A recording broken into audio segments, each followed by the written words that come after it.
You are Locked On Braves POSTCAST, part of Locked On Sports Atlanta, your team every day.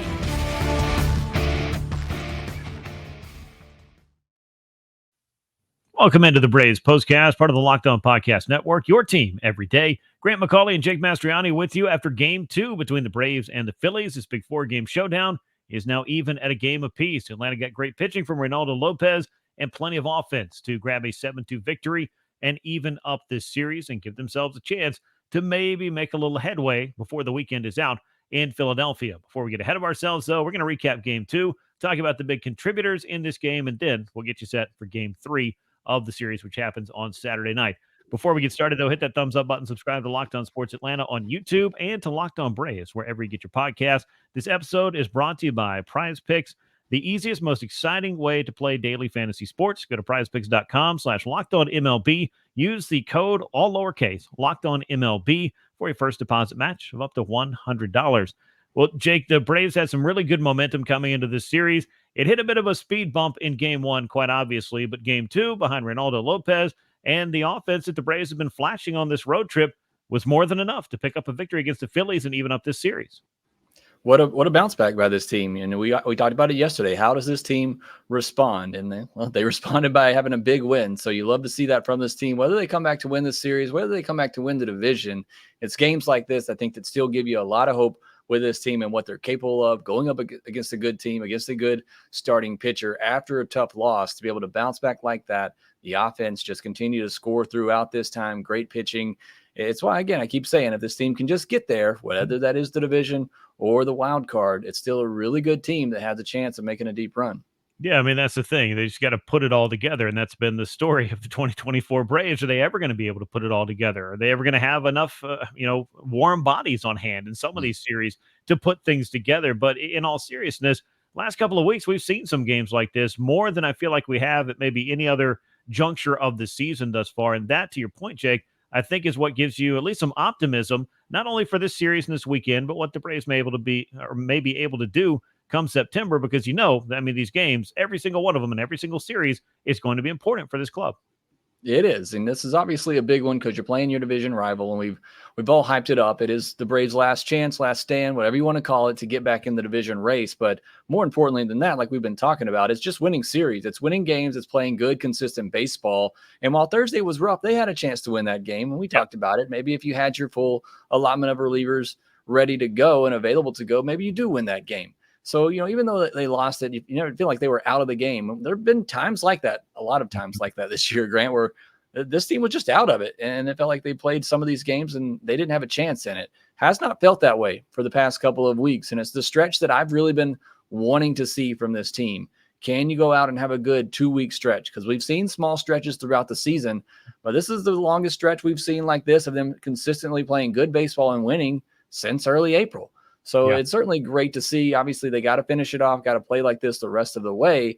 But again, I think it shows the team shows the team that they can be when they are able to play like this. And the offense on this road trip has just been great. And they were great in this one. They scored early. But what you liked about this one, in opposed to Thursday's game, is they continued to add on throughout. That was so important, these add-on runs, which can make a game that in that ballpark, I think we can see it. If you get a ball up in the air to left field, a lot of times that ball can get out and go for the Phillies. They were able to, I think, take advantage of that on a ball that, hey, whatever the case, it went over the wall and it made it a close game and it got them back in shouting distance. They weren't able to get that in this series, in this game, in Game 2 of the series, because the Braves continued to add on those runs. Another strong start from Reynaldo Lopez, though, is really what set the foundation for this victory, backed up, of course, by that consistent offensive attack. But as we talked about previewing the game on, after Game 1, previewing this one in this pitching matchup, and Reynaldo Lopez seeing the Phillies for the second time in just less than a couple of weeks since coming off the IL. What was he going to have to offer? Were the Phillies going to maybe have refamiliarized themselves with him?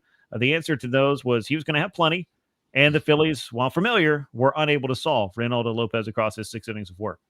And you always wonder about that when a team sees a starter, that close together. Can that, especially when the pitcher is really good against them the first time, Do the hitters adjust to that? Does the pitcher stick with the same game plan, or does he switch it up a little bit? But certainly, whatever the case may be, Lopez was able to hold them down again, just 1 run on 4 hits and a walk in this one. So just another great performance by him. And again, we talked about it last night. He's looked as good, if not better, since coming back from the injured list. So that is certainly great to see. You wonder what it would look like for him later in the year. Does he tire out? Does that velocity drop down? So far, we're not seeing any signs of that. Again, I think we're seeing maybe the best version of Reynaldo Lopez that we've seen all year. Yeah, we certainly have been seeing it since he came off the IL with that first performance against the Phillies. It just kind of, I think, served to maybe calm a lot of folks down, because I'm sure there was some concern about, all right, you're pushing him past a certain innings threshold that he had not done in 5 years. How is he going to respond in August and in September? The answer thus far, after that 3-week hiatus that he took, I kind of call it that because I'm sure he might have been dealing with some discomfort, but as much as anything, it allowed him to hit that kind of that reset button and recharge his batteries a bit. And he definitely looks ready to go and amped up here in this start. He was a very, very big piece of what the Braves were doing right on this night. We'll talk more about that start as we go along. Orlando Arcia, meanwhile, had a big night at the plate. Only his second career multi-home run game, first in a Braves uniform, and his first one got the scoring started and was part of back-to-back home runs with Sean Murphy. That, Jake, I don't need to tell you, but we'll bring it up anyway so we can talk about it. That's a welcome sight on top of everything else. Yeah, Sean Murphy's been struggling a lot at the plate here lately, so that was great to see. Also walked twice in this game, which even when he's been struggling, that's something that he's typically been able to do, is take those walks and get on base. Similar to Matt Olson, when he's struggling, he's usually still taking those walks. But Orlando Arcia, Grant, he has taken on this villain role with these Phillies fans, and he seems to be thriving at that role right now. He had the big home run in Atlanta. I know a game they lost, but it was a big home run in the moment where he's staring down Bryce Harper there, and he goes to Philadelphia now. He has a big RBI double in Thursday's game in this one, and then he comes back tonight, a couple of home runs. So again, you hear those Phillies fans booing him all the way around the bases. He seems to be enjoying that, reveling in it, and performing ultimately for the Atlanta Braves, and that's huge. That's what you want. Arcia, he had a cold start to the season, was pretty awful there for a while, but he has really started to turn things on down the stretch. Now, as far as this rivalry goes, he seems to be kind of a very lightning rod of a character, if you will, between these two clubs. And there's that old saying, they don't boo nobody. So Orlando Arcia clearly has proven something to somebody somewhere up in Philly, and they are not enjoying his success for whatever the case may be. Ranger Suarez, meanwhile, isn't always the most fun for the Braves when he is on the mound, but they did some work against him across 4 innings. I know he was coming off an injured list stint, probably not stretched all the way out again. The Phillies are kind of working him back in, and as we've talked about, their second half has been far from ideal in a number of different ways. And what's been going on with Ranger Suarez being a little bit slowed up, that is part of what the Phillies have been fighting here lately. And the Braves were able to rough him up a little bit, at least for 4 runs across those 4 innings. Great to see, because as we've talked about, it's a guy that's dominated the Braves, and especially last postseason in 2 starts, he dominated that Braves lineup. So, maybe he is a little banged up trying to work his way back, but either way, Braves had some good at-bats against him, able to put some runs up on the board. He still struck out 6, so you can still see that ability that he has against this lineup. But for the Braves to be able to take advantage of him right now while he is working his way back, has some good at-bats, put some runs up on the board against him, puts up some runs early. And I thought that was key in this game after what happened on Thursday night, to come out and put up a couple of runs in that 3rd inning and then the 4th inning as well and take that early lead. Thought that was key. But yeah, to go against a pitcher that's really gotten the best of you for his short sample of his career, I thought that was really big for this offense. Yeah, I mean, he did strike out 6. The first 5 batters he faced in the game, as a matter of fact, in the scoreless first couple of innings. And then the next couple of innings, the Braves seem to have made their adjustment and gotten their swings in as well. The back-to-back home runs by Arcia and Murphy, that's not something that Ranger Suarez has given up too terribly often this year either. Atlanta scored 2 runs in that 3rd inning, 2 more in the 4th, 2 more in the 6th, and another in the 7th, and a much-needed win. I mean, they're all must-win games at this point, but certainly if you wanted to go up to Philadelphia and at least make some kind of push in this divisional race and clearly have an opportunity to win every series, because they are important as far as your postseason hopes are concerned in whatever form that takes, you needed to bounce right back and answer for this game. And as you talked about when we opened up, seeing this team capable of doing that, it hasn't always felt like that was the case all season long. It hasn't. And then that's what you love about this little stretch that they're on, because there's been so many times this year Our Braves may win 2-3 games, win 3 out of 4, but then they'll lose 4 out of 5 or 4 out of 6, something like that. And it's felt like that all year long, where maybe it's a couple of steps forward, but then it's 2 or 3 steps back, and you just haven't been able to get on this run of success. And you just haven't been playing that winning baseball. Like I said, even the games they've lost here lately, they've been in them. You go to that all the way back to that Colorado series where you had that big lead and you blew that. You had the game on Thursday. And there's just, even their losses here lately are close losses, games that you could see them easily winning. A couple of things go their way. And so that's just, it's been really good to see, because we haven't seen that a lot this year. There've been plenty of losses this season where they just weren't in it at all in that game. So that's really what I've been looking for. Obviously still want to see it continue. And there's still a big chunk of the season where we didn't see that. So it gives you, holds you back a little bit. But this is a really good stretch for this Braves team, just to get that confidence back that you can win these games. You can win these close games. They've beaten good teams all season.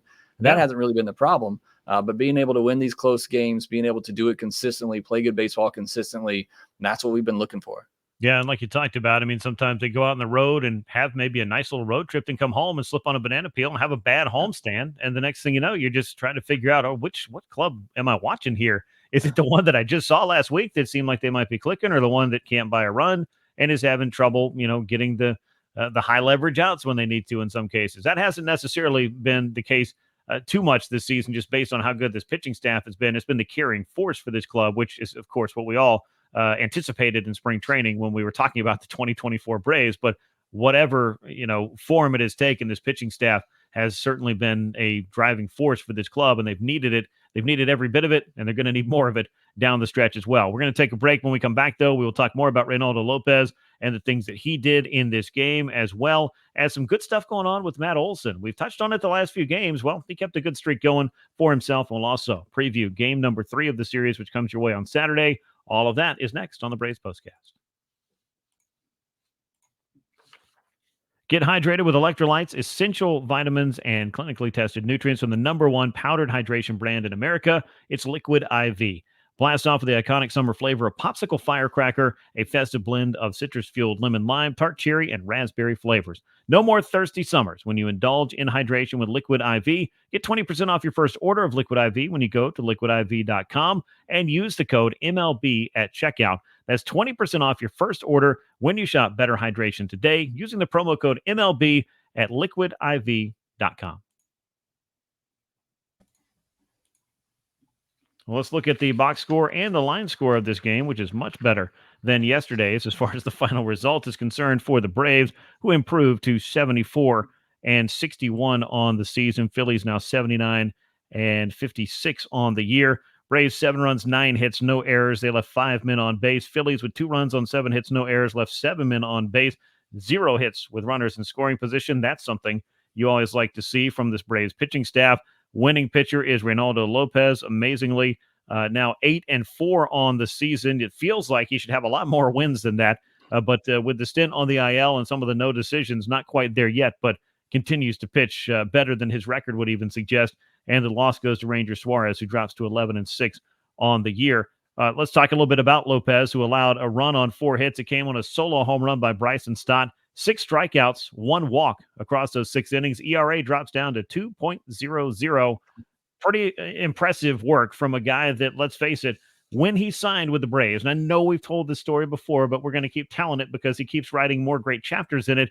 I don't think anybody could have expected the impact he was going to make on this pitching staff, because we didn't even think he was going to be in this role. And in best case scenario, I think for those that thought maybe he'd be in the rotation, was a 4th or 5th starter. Maybe a guy that could pitch in the middle of the rotation, give you a 3.5, 4 ERA. Nobody would have predicted a 2 ERA at this point in the season, and just how good and how dominant he has looked at times. And it's truly fun to watch. And it's he threw in the curveball and changeup a little bit more tonight, but it is pretty much the fastball and slider. And that slider obviously really good. 7 whiffs on 15 swings against that slider tonight. But again, we've talked about this all year long. It really, in my mind, plays off of that fastball, and not just the fastball, but the fastball command, and being able to locate that. Just a 1 walk tonight. So you love to see that. That means he's been able to locate in the zone and get those swings and misses, get those called strikes with that fastball that, can get up to 90, 98. You had a 98.5 was the max tonight, sitting 96, 95 with it. And it's very impressive because you saw when he went to that reliever role, how dominant he was able to be when he could throw upper 90s and have that dominant curveball. And we all wondered, does that translate? Can he carry it deep into ball games? And I think we got enough of a sample size, Grant, now to say that he can. He certainly can. I mean, he has pitched like one of the best pitchers, not just on this staff, which there's a lot of good pitchers, but one of the best pitchers in baseball. I mean, a 2.00 ERA. This isn't a small sample size anymore, and he's doing it all throughout the season, early, middle, late. It's just great to see from Reynaldo Lopez. What another signing by Alex Anthopoulos. He is, he's been taking a lot of heat lately here, wrongly so, but he has made some really good moves for this Braves team, and Reynaldo Lopez right up there at the top of that list. Yeah, I mean, and look, every general manager is going to have some moves that he hits on and some that he misses on. That's just kind of the way that business and also life works. If you're looking for that lesson here or weren't looking for it, we have it for you on the Braves postcast. But Lopez, one of the best Braves stories this season, bar none. That decision to make him a starting pitcher, that gambit, if you want to call it that, that's kind of how I've referred to it. It's paid off big time for the Braves. And who knew that it was going to be Chris Sale and Reynaldo Lopez ultimately leading this rotation? I mean, Max Fried has been fine. I'm not knocking what he's done.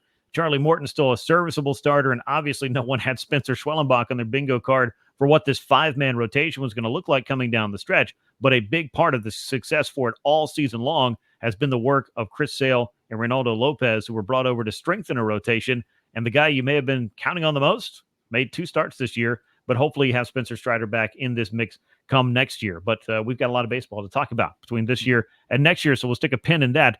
If you look at this, I heard this in a broadcast as well. I was unfamiliar with this, but as somebody who watched the Braves a lot in the 90s, I can tell you it's very good. 19 straight starts for the Braves rotation with 3 earned runs or fewer. That's the longest streak since at least 1966. The fact that that did not happen in those rotations where you were talking about Greg Maddux, John Smoltz, Tom Glavine, Steve Avery, Denny Nagel, whoever it was that was putting a Kevin Millwood, all of those rotations that you had throughout the course of the 1990s, that I think is a testament to something else that the 2024 Braves have done, which is show that they can not only give you quality, but they can give you quantity at that.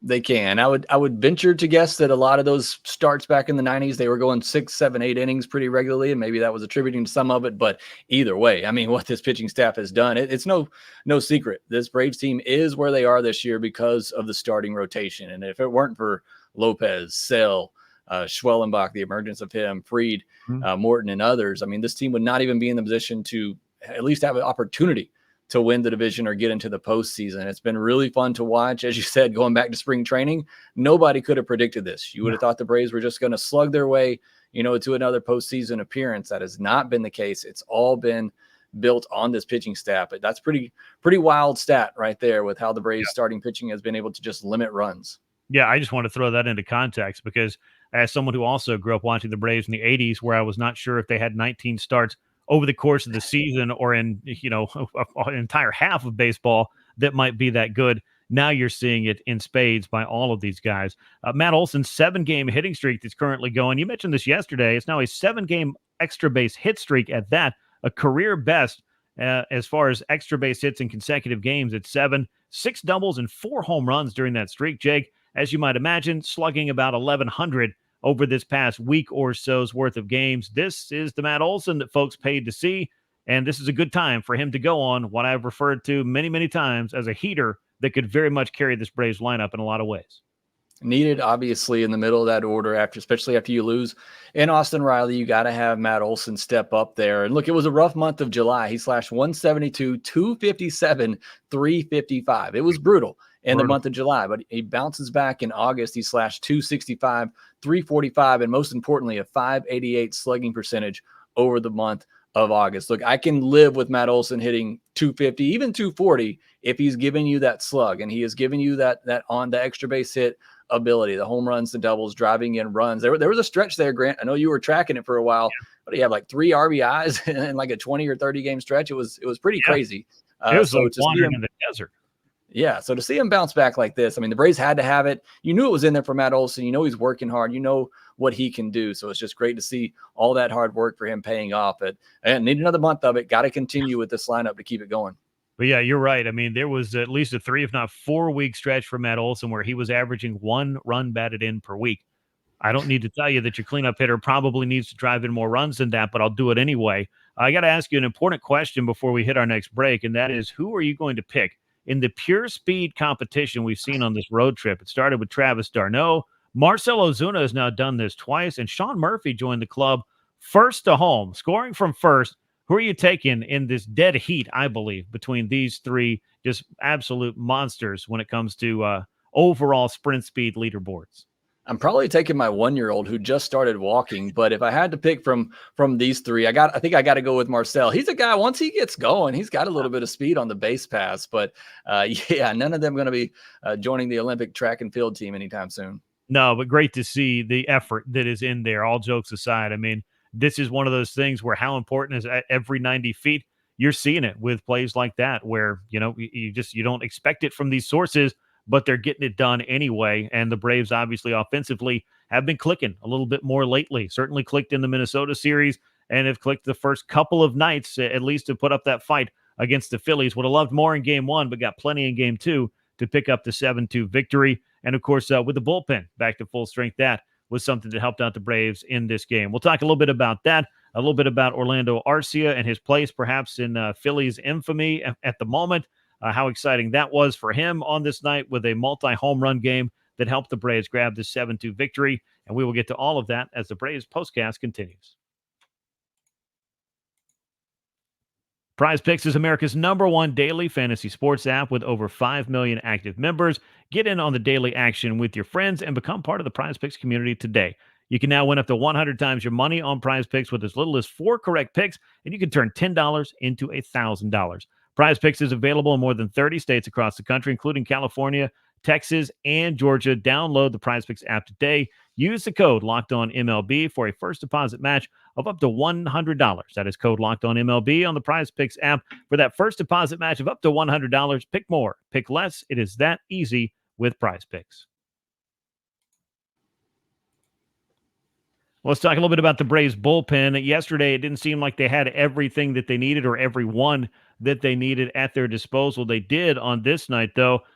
Pierce Johnson came in and tossed the 7th inning after Reynaldo Lopez. He did give up a solo shot to JT Realmuto, but that second solo home run was all the Phillies got in this game, just their 2 runs. Joe Jimenez, though, in the 8th inning, man, he had to seriously do some work to get out of it in the 8th. I'm not sure he's going to be available for game 3, but throwing over 30 pitches and finding a way to keep the Phillies off the board. Sometimes you just got to grit your teeth and get it done, and Joe was able to do that. And ultimately, you didn't have to burn Raisel Iglesias. That was probably the best part about that 8th inning. And Dylan Lee looked mighty good closing it out in the 9th inning. But good to see those names and those arms available for the Braves to just go ahead and close this thing out and not even let it get anywhere near as interesting as game 1 did. You hate you have to go to those guys in a 7-2 game, but the situation kind of dictates it with where things have been lately. And as we talked about, you got a chance to win a game and you got to win all of them. You want to make sure you close that thing down. But, 25 pitches for Pierce Johnson, 32 pitches for Joe Jimenez, not ideal. Maybe wipes those guys out for tomorrow. And you do wonder. And you do have some concern. It's why Snitker's trying to stay away from those guys and tried to on Thursday and rely on some others. You have to be worried about them maybe getting tired a little bit with all they've had to pitch here lately and then having to throw a lot of pitches in this one. Johnson, it just looked like he did not have that curveball command. Jimenez, I thought was fine. I thought Phillies hitters just did a good job of battling him and fouling off some pitches, but I thought the stuff looked really good. But yeah, great to see him get out of that jam. You did have to get Iglesias up, but obviously didn't have to get too hot and come into the game. And then Dylan Lee being able to close things out. So again, no matter what the score is, if it's even a little bit close, especially in that ballpark with that lineup, you can't take a chance. So good to see Snitker go with that group to just close things out. Yeah, and I've talked to a lot of folks around baseball, and I'm sure you may have heard this as well. I mean, it's not quite what Coors Field was in its heyday, but Citizens Bank Park is a very hitter-friendly environment, and you almost have to treat it that way in a lot of different ways. I don't think that necessarily was great to coincide with the Braves maybe trying to reset their bullpen and give guys a day, or as Snit likes to say, give them a blow here. But you have to do that every once in a while to make sure the guys are available. And the reason that they're able to do what they're able to do in the postseason, obviously, is that you have the travel days, the off days that are built in to those series that allows you to kind of max your bullpen out in ways that I'm not sure you can do in the final 30 games or so of the regular season. But they're going to probably push the bounds and the boundaries and the limits of that, I would imagine, in order to do everything they have to do to win the games they need to win to punch their ticket to October as well. Still work to do in this series if the Braves want to make that move in the division race. It's not going to get any easier as they have Zack Wheeler and Aaron Nola waiting for him in the next 2 games. Braves will be throwing Max Fried in Game 3. We'll talk about that in a moment against Zack Wheeler, and Spencer Schwellenbach is lined up for the finale.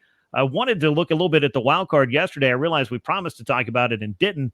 Mets a weekend series with the White Sox. That's quite a nice gift as the Braves are having to go toe-to-toe with the Phillies in this division. But how about the Chicago Cubs? All of a sudden, Jake, this is a club that's kind of pushing its way into the conversation with about 30 games to play and could be, no pun intended, a wild card in this whole wild card discussion for the month of September.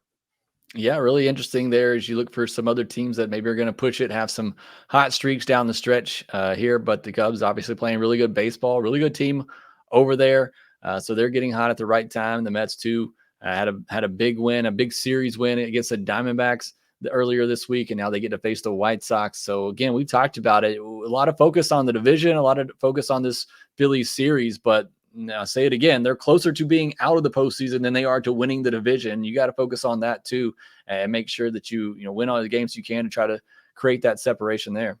Yeah, I mean, you focus on winning each day, obviously winning each series, that goes with it. But as far as the focus on how you get into the postseason, I've been saying this for a while, but by whatever means necessary. If you can make a run at the division, great. If not, I mean, keep playing winning baseball. Something good should happen for this club down the stretch, but they've got to make sure that they are finding that consistency. And it would appear that after a long time and a lot of waiting, that the offense has shown a lot more signs here in the recent week and a half, 2 weeks now, of being capable of putting up enough runs to give this pitching staff a chance to do what it's done all season long. If they can maintain that, the Braves have themselves a pretty good mix there, a pretty good recipe for success. As of now, back to a 5-game deficit in the National League East. We talked about that. Braves looking to secure no worse than a series split in Philadelphia. That may not sound like it's shooting for the moon as far as it's concerned, but Jake, at the very worst, that's your scenario right there. But the Braves obviously would like to figure out a way to win this series, though they did put themselves behind the 8 ball, so to speak, by dropping that opener and have now evened things up at least and found the answer they needed to in Game 2. Like I said, coming in, I think to get back in the division, you have to win this series. But if we're just, like I talked about last night, just taking a step back and saying, this team's just trying to get in the postseason, play good baseball, you're going on the road to Philadelphia this time of year. Obviously, coming away with a series split is probably a good scenario and situation as well. But just where the Braves are, if you are trying to get in that division, you got to win. But because of the hole they put themselves in, now you got to win 3 in a row. And you got some really good pitchers in the next 2 games you're going to have to face. Yeah, and obviously with the split, all that does is just rip 4 days off the calendar, which doesn't really help you out as far as the division is concerned. But you don't want to let your momentum take a step back by losing a series either. So the Braves will look to keep that from happening. They did, however, clinch the season series against the Phillies, which is another oddity in this roller coaster ride. The Braves playing so well against teams that are well over 500 and struggling with other clubs that you'd feel like they should be able to handle, like the Washington Nationals and Chicago White Sox, in very frustrating fashion. Max Fried will get the ball in Game 3 to try to get the job done for Atlanta. 7 innings of 2-run ball against Philadelphia last homestand. 5 innings and a very weird start against Minnesota, where he had to sit through a nearly 90-minute rain delay between his first and final 4 innings of work against the Minnesota Twins. But for Max Fried, I think you're just looking for what the Braves rotation has been doing for going on about 3 weeks now.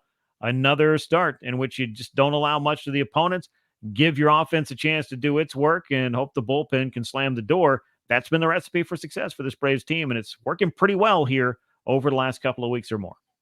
Certainly want to see that from Max Fried again, who last couple of starts looks more like himself, back on track. Obviously, the last one had that big rain delay in there. Huge 4 innings from him coming back from that. Didn't have to throw a lot of pitches, but obviously with that big rain delay, you weren't going to push him. Hopefully there's no side effects or lingering effects from that. I wouldn't really imagine that there would be. He looked really good coming back after that rain delay, but hopefully he can get back and go deep into this ball game. And like you said, just do what this pitching staff has done and go 6-7 innings, 2 earned or less, give your offense a chance to win the game. You'd love to have that. Max Fried is 8-7 on the year, 3.50 ERA as he meets Zack Wheeler in Game 3 of this 4-game series. Wheeler 12-6, 274. I know we talked a lot about Chris Sale's Cy Young credentials, and I do think he's the front runner. But if there is somebody who's kind of trying to close some distance between the two of them, and a strong September would make his cause a little bit stronger as well, Zack Wheeler has been one of the best pitchers in the National League this year as well.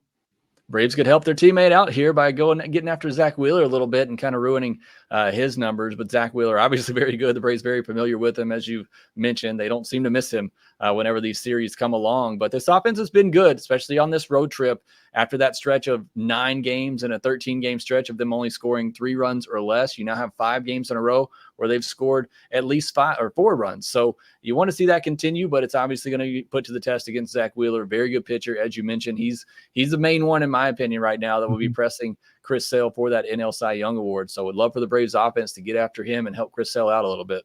Yeah, and what a terrific signing he's been overall for the Phillies. Yeah. I know they re-upped him and had him stick around. I was one of the people that kind of looked at the signing initially when he joined the Phillies and thought, I love the stuff, but is he going to be the front of the rotation starter? The answer is yes. Shut up. Next question.